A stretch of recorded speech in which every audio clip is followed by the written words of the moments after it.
Largar tudo para viajar o mundo ou parte do mundo já é uma decisão especial.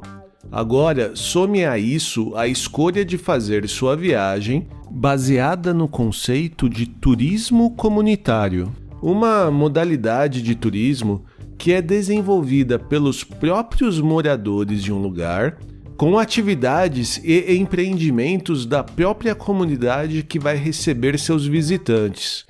No episódio de hoje, nós falamos com a Tainá e o Marcelo do podcast Viajar Pra Quê, que vão contar sobre seu projeto de conhecer a América Latina dessa maneira e também sobre sua experiência de presenciar os últimos momentos de baleias no litoral do deserto do Atacama, no Chile. O meu nome é Edson Amorina Júnior e este é o podcast do blog Ligar e Viagem.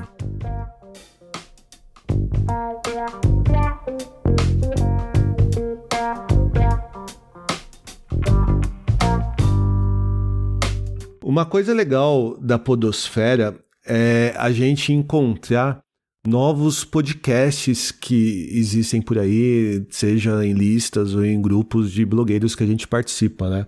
Principalmente quando ele está relacionado ao tema, não só do tema que eu estou gravando aqui no Ligar e Viagem, mas também temas que a gente gosta.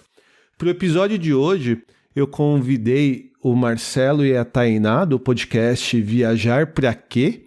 E eu achei bem interessante também porque eles fizeram um projeto de viagem muito legal, conhecendo alguns países da América Latina e compartilharam essa experiência, seja por fotos no Instagram ou mesmo em alguns vídeos no YouTube. Mas eu acho que é até melhor que eles se apresentem e expliquem como que foi. Oi Marcelo, Tainá, tudo bem com vocês? Fala aí Edson, tudo certo? Tudo jóia. Bom, eu sou o Marcelo. Diga aí quem é você, Tainá. Eu sou a Tainá. A gente se apresentou ao contrário, deu tilt na minha cabeça. Verdade. Normalmente a gente se apresenta como: oi, eu sou a Tainá, o T do T mais M, e aí faz sentido. Agora eu fiquei um pouco confusa nessa apresentação. Bom, nós somos produtor de conteúdo de viagem, né? A gente, desde 2013, né? Em 2013 a gente fez aquela história de largar tudo e viajar pelo mundo. E a gente é publicitário de formação e depois de trabalhar muito tempo em agência de propaganda aqui em São Paulo, a gente decidiu correr atrás de um sonho que era conhecer a América Latina e trabalhar em projetos sociais, né? Que é esse o começo do nosso projeto, da nossa viagem era muito focado nisso. E desde então estamos aí na estrada, agora não na estrada, né? Agora parado aqui em São Paulo, numa boa, esperando todo esse tempo, essa época maluca passar pra gente poder voltar pra estrada, mas acho que é isso. Uma coisa interessante que eu achei desse projeto de vocês de conhecer alguns países da América Latina, que diferente de outros casais ou mesmo pessoas que resolveram largar tudo e viajar ao mundo ou parte do mundo, vocês decidiram por fazer essa viagem bem focada, né? Que foi escolhendo essas organizações, escolhendo projetos governamentais ou não governamentais de auxílio às comunidades. E por que vocês tiveram essa decisão? O que levou vocês a terem exatamente esse plano? Na verdade, a nossa ideia de viagem era realmente de uma mudança de vida.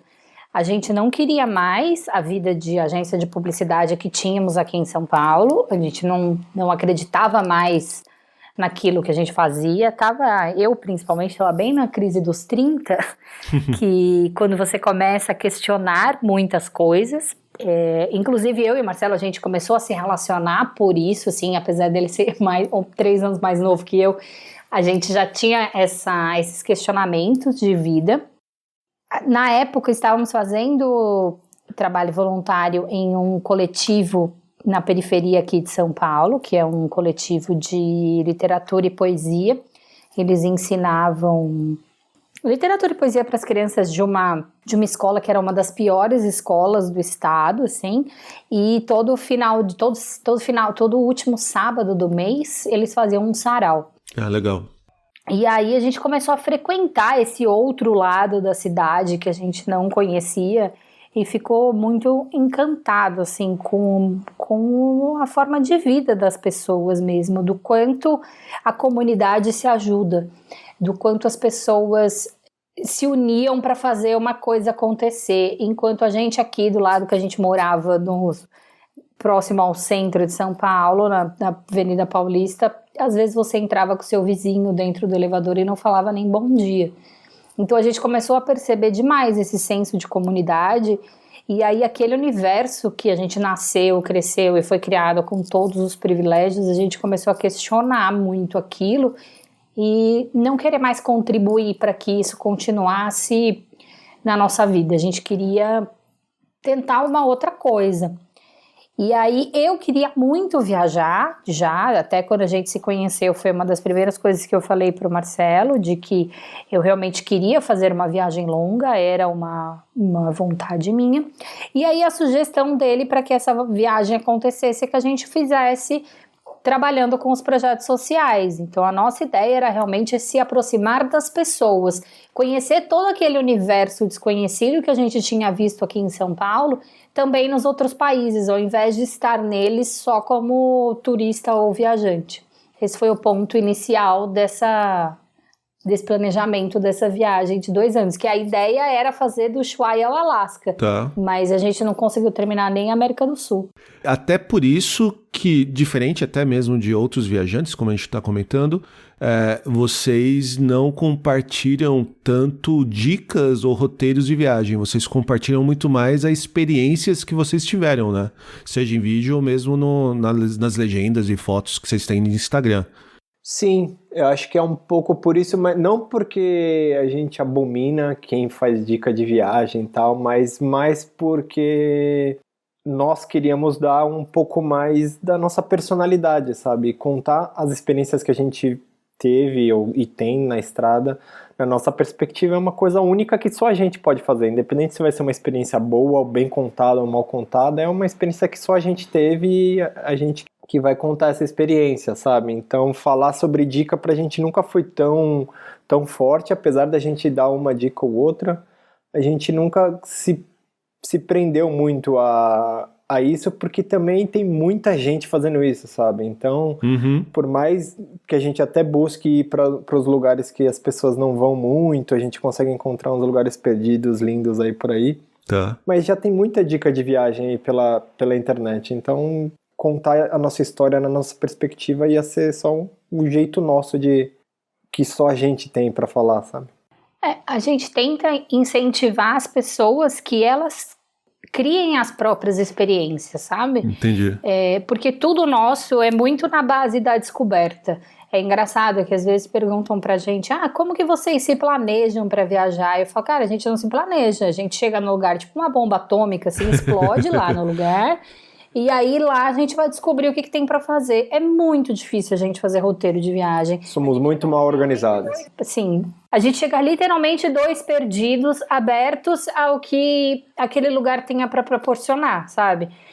E a gente tenta que as pessoas, eu não tô falando pra ninguém se planejar, tá, gente? Mas a gente tenta que com as nossas histórias as pessoas se inspirem a criar as suas próprias, ao invés de tentar viver aquilo que a gente já viveu.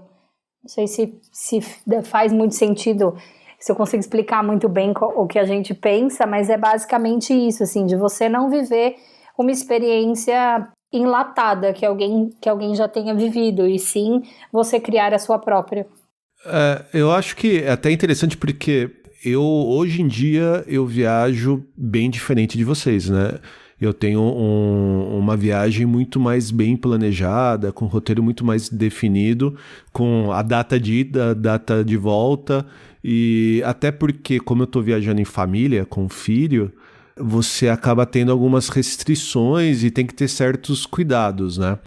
Apesar de que existem famílias que fazem viagem muito mais próxima de vocês do que a minha. Mas, de qualquer maneira, eu percebo que muitas vezes eu fujo de fotos ou de roteiros muito detalhados porque eu quero reservar um pouco da surpresa lá no local. Assim, eu quero também chegar em um destino de viagem, até mesmo um destino que seja muito conhecido, mas chegar lá e ter um certo deslumbre. Porque se a gente ficar pesquisando muito, ficar vendo, coletando tantas informações com antecedência, você chega lá e é só mais um lugar. Parece que já foi, né? Parece que já estava lá, né? Eu já percebi isso em algumas viagens que a gente se planejou demais. Você chega e fala, legal, assim, a gente já viu isso aqui antes. E acaba não curtindo tanto, né? Eu acho que a gente tem muito esse problema, né? Sim, mas eu também acho que nem 8 nem 80, sabe? Eu acho que nós somos muito mal organizados com Tá planejamento de viagem, como a Tainá falou. A gente decide ir para um lugar, aí, mano, escolhe, vê na internet uns lugares legais que tem nesse país, e aí coloca 3 lugares para visitar. E aí a gente chega e, mano, a partir disso a gente vai vivendo as experiências que meio que a viagem vai dando pra gente. Mas eu acho que também é muito particular essas coisas, né? Tem gente que são mais organizadas, que precisam dessa organização para funcionar melhor, sabe? Então, também não tô defendendo um jeito único de viajar. Que alguém seja que nem a gente, pelo amor de Deus. É só a nossa forma de enxergar, sabe? Que é uma forma que retoma um pouco o que eu falei no começo, sabe? Que é um jeito único que só a gente pode contar, sabe? Assim como só você pode contar o que você viveu. Sim. Então, é só mais uma forma dentre, tantas milhares de outras que você pode viver numa viagem. Não, e só falando uma coisa engraçada, a gente ia viajar antes da pandemia. A gente ia viajar em abril, e aí rolou a quarentena e tal, e a gente não pôde viajar. Foi a única viagem que eu tinha feito detalhado, o destino, dia por dia, o que a gente ia fazer durante um mês. Aí o que aconteceu? Veio a pandemia e falou, Vlá, toma essa aqui na sua cara, queridinha, você não pode viajar tão organizada assim, você não vai. Foi bem isso mesmo. Achamos a culpada, então. Exatamente. E eu acho que também tem um pouco por conta a gente não é 100% preso num período, assim. Claro, quando a gente faz uma viagem internacional, que eu compro uma passagem eu tenho que comprar uma passagem de ida e uma de volta. Mas, por exemplo, aqui no Brasil, às vezes a gente viaja, a gente planejou ficar, sei lá, um mês viajando. E aí, mas tudo bem a gente ficar um mês 10 dias, um mês 15 dias, sabe? A gente não é tão preso nesse calendário, assim, porque como a gente trabalha com isso... a gente tem essa possibilidade, né? Sim. Eu tenho essa possibilidade de ser mais flexível, então isso me ajuda a eu ficar mais tranquilo não planejando nada, sabe? Senão, talvez, se eu tivesse data de ida e volta, eu ia ficar meio maluco. Mas quando a gente viajava de férias, que a gente trabalhava em agente, a gente era assim também. Não era tão planejado, não. Saindo fazendo as coisas que apareciam na frente. A nossa personalidade é assim. Legal, muito bom. Eu já viajei uma vez assim, quando, por coincidência, na própria América Latina, que a gente fez um mochilão Bolívia-Peru. Nossa, faz tempo isso, foi em 2005. E naquela época, assim, você não tinha tanta reserva por antecedência, a internet ainda não era tão forte assim, principalmente em cidades menores, né, da América Latina. Nossa, E a gente chegava numa cidade, ia direto para a agência turística, para o escritório turístico da cidade, na verdade, e pegava indicações de hostel, né? E não tinha nada planejado antes. Mas isso 15, 16 anos atrás, né? Hoje em dia eu não consigo mais pensar assim, não. Mas você sabe que a gente já passou uns estresses por causa disso, assim, de chegar no lugar, sei lá, por exemplo, a gente foi para a República Dominicana em 2017. Aí chegou lá, não tinha olhado nada, e aí a gente começou a ficar puto com a gente mesmo, porque o lugar era caro pra cacete, era tudo em dólar, a gente meio que perdeu um dia vendo o que ia fazer. Então a gente ficou um pouco... Falou, porra, a gente podia ter sido um pouquinho... Ai, pode falar palavrão. Pode, claro. A gente falou, puta, a gente podia ter sido um pouquinho mais organizado, porque literalmente a gente não pesquisou nada. A única coisa que fez foi alugar o quarto, o hotel lá, o Airbnb, por 5 dias Que quando a gente chegou no lugar, falou, putz, nem precisava de 5 dias, sabe? Podia ter sido menos, porque isso aqui a gente não vai curtir esse lugar. Então, essa nossa desorganização total também já gerou uns estresses, que foi viagens que eram mais curtas. A gente vai ficar 15 dias lá só, que é um período, sei lá, que hoje pra gente é curto, a gente sabe que pra maioria das pessoas não é. A gente acabou perdendo dias meio que lá parado, pensando no que ia fazer, que se tivesse tido o mínimo de organização, isso não teria acontecido. E já aproveitando então essa questão das experiências, né, relacionadas ou não com a maneira que vocês viajam, qual que foi a história que vocês reservaram para contar pra gente? Um lugar muito marcante pra gente, que mudou muito a nossa visão de vida, de viagem, foi o Chile. Como a gente estava viajando, fazendo voluntariado, lá no Chile a gente encontrou uma organização que trabalhava com turismo comunitário. Tá. Turismo comunitário é uma modalidade de turismo feita por comunidades tradicionais. Quilombolas, indígenas, ribeirinhos, pescadores, pessoas que se organizam para desenvolver o turismo elas por elas mesmas, ao invés de ter alguém de fora, ou um atravessador, ou um intermediário, que muitas vezes chega e acaba com o lugar. A gente tem N exemplos disso aqui no Brasil. E uma das formas que a gente queria viajar sempre foi se aproximando das pessoas, e a gente não sabia como. Trabalhar com organizações sociais foi uma das formas que a gente encontrou, mas a gente ainda queria estar em contato com essas pessoas dos saberes tradicionais e populares, mas não tinha conseguido chegar até elas até então. E aí no Chile a gente conheceu essa organização, e eles nos ofereceram, olha, a gente viu que vocês fazem foto e vídeo, posta aí na internet. A gente, por enquanto, só fazia foto e vídeo para mostrar para nossa família que a gente estava vivo. Tá. Era bem diferente do que a gente faz hoje.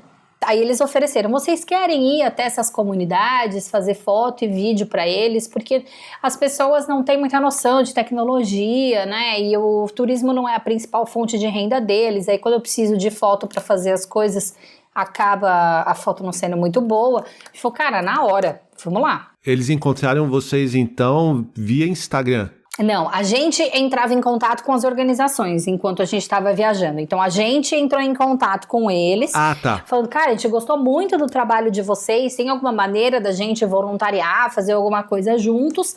E aí, eles viram, na época que a gente tinha o Instagram e o YouTube, e falaram, olha, vocês têm esse know-how legal que pode ser de muito interesse para as comunidades. Legal.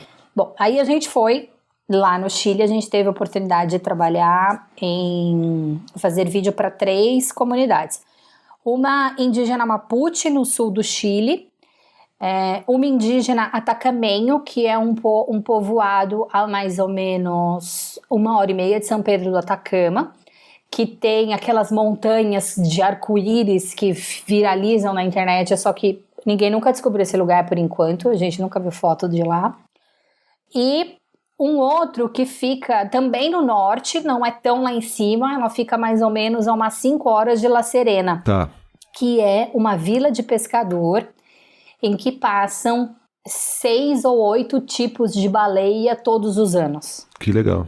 Cara, é um lugar assim inexplicável, só que para chegar, todos esses lugares para chegar é uma treta. Normalmente não tem transporte, não tem como chegar. A referência que a gente tinha para chegar até esse vilarejo era, olha, você chega na padaria tal, que fica na rua tal da avenida lá em La Serena, às 6 da manhã, não se atrase, porque se a van lotar, ela vai embora e vocês não conseguem entrar.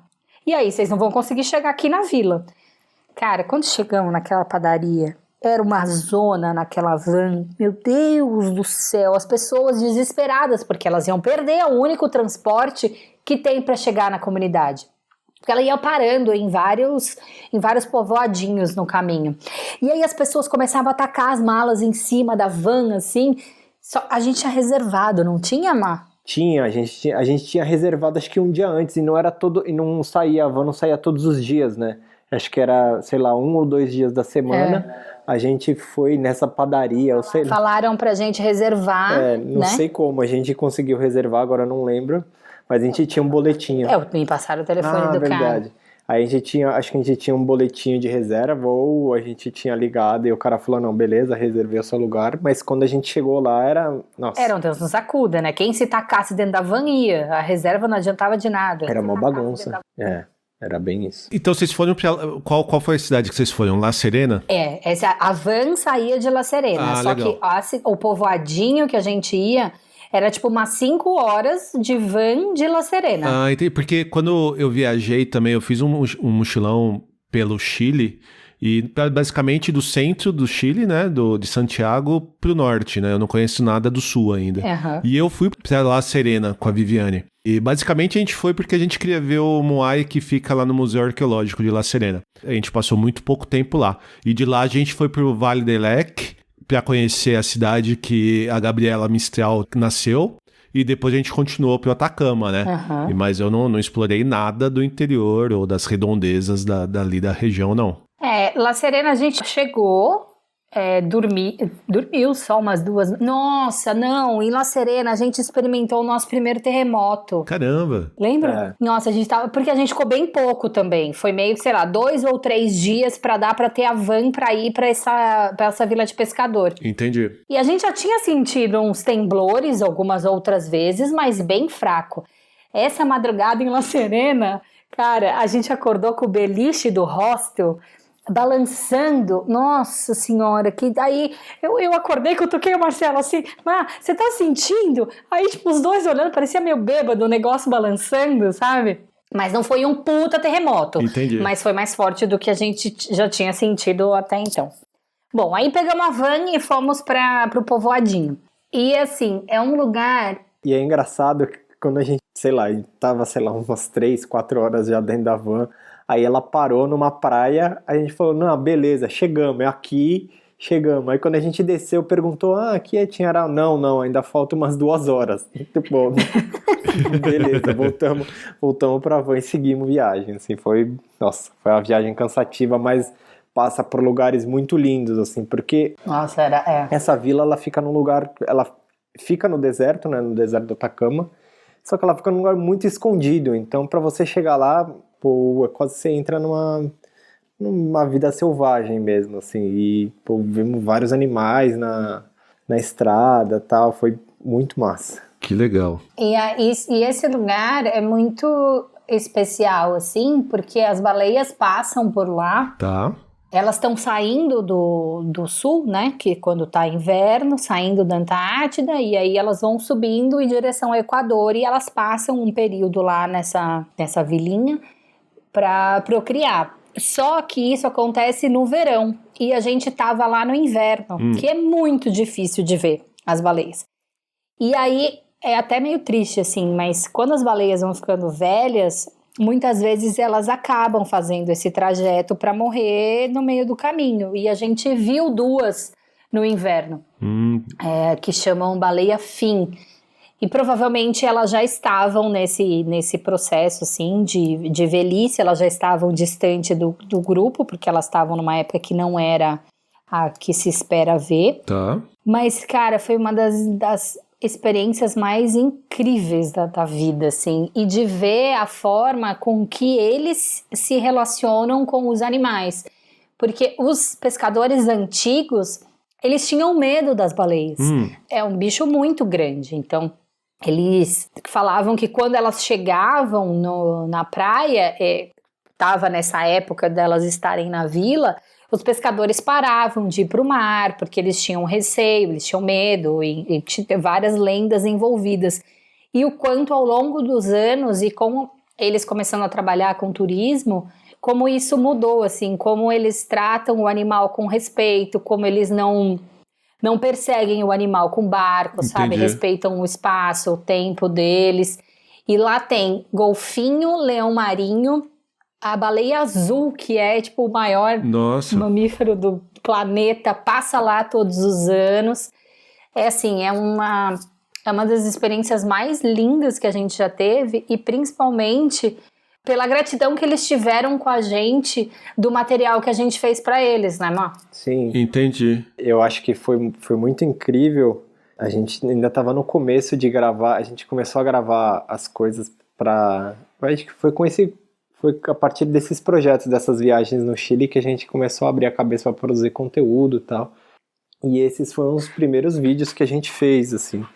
E eu lembro que a gente filmando lá, nossa, a gente foi num lugar onde uma senhorinha plantava azeitona, depois fomos filmar as baleias e tal, e eu lembro que quando a gente entregou o vídeo, a moça que nos recebeu lá, ela falou, nossa, agora a gente tem um vídeo que conta a nossa história, muito obrigado. Que assim, legal. Foi muito, assim, muito gostoso de ouvir essas coisas, assim, e o tempo todo que a gente ficou lá, a gente ficou ficou na casa de um casal tipo, dos locais lá, a gente jantava com eles, cara, foi uma experiência muito incrível, e a vila, ela é uma vila bem pacata, assim, normal, e no inverno ela é mais pacata ainda, porque tem algumas casas de veraneio e tal, mas no inverno não tem muita gente. Tá. Então era nós e nós, sabe? Então a gente ficou com os locais que vivem lá mesmo. Nossa, e o céu super estrelado à noite, Céu super estrelado e fazia um vento gelado pra caramba, assim, tava muito frio. Nossa, era muito frio. Mas ao mesmo tempo era muito gostoso, era um lugar muito pacato, muito tranquilo, assim, foi uma experiência genial, assim. Nossa, imagina, que experiência.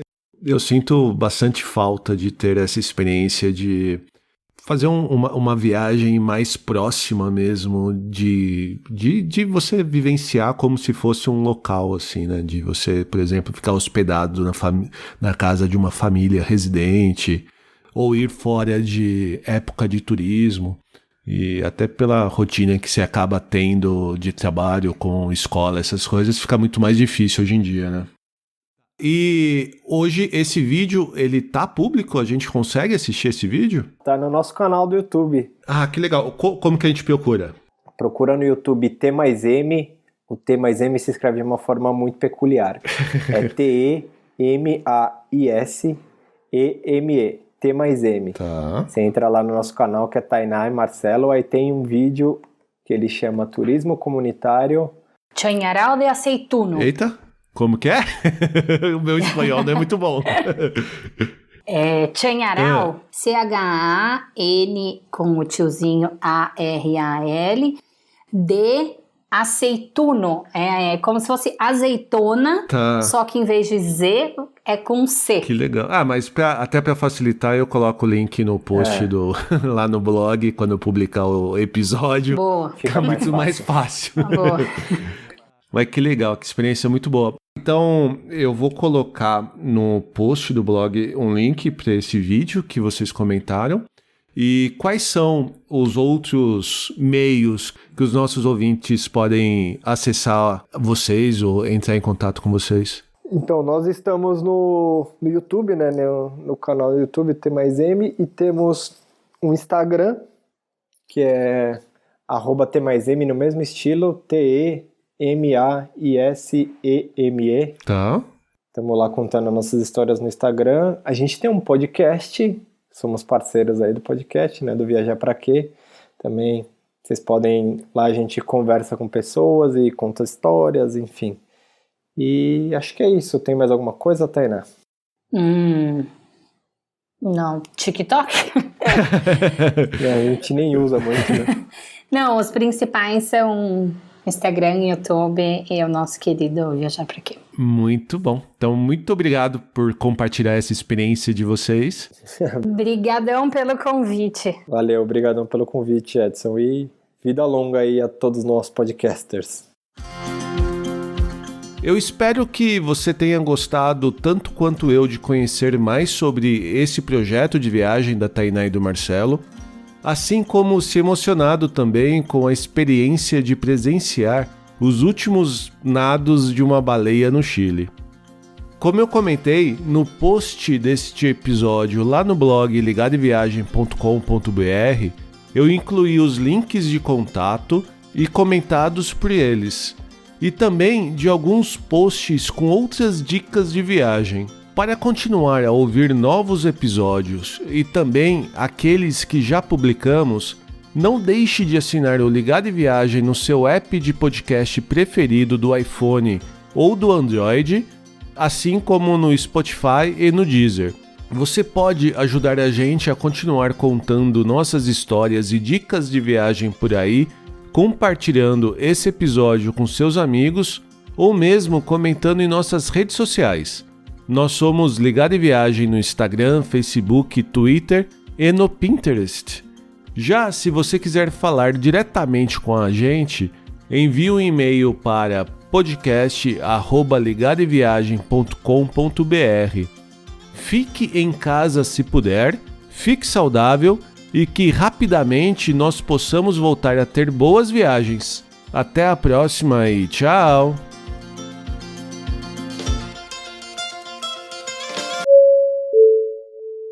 Ladies and gentlemen, we hope that you have enjoyed your flight and that we shall have the pleasure of looking after you again.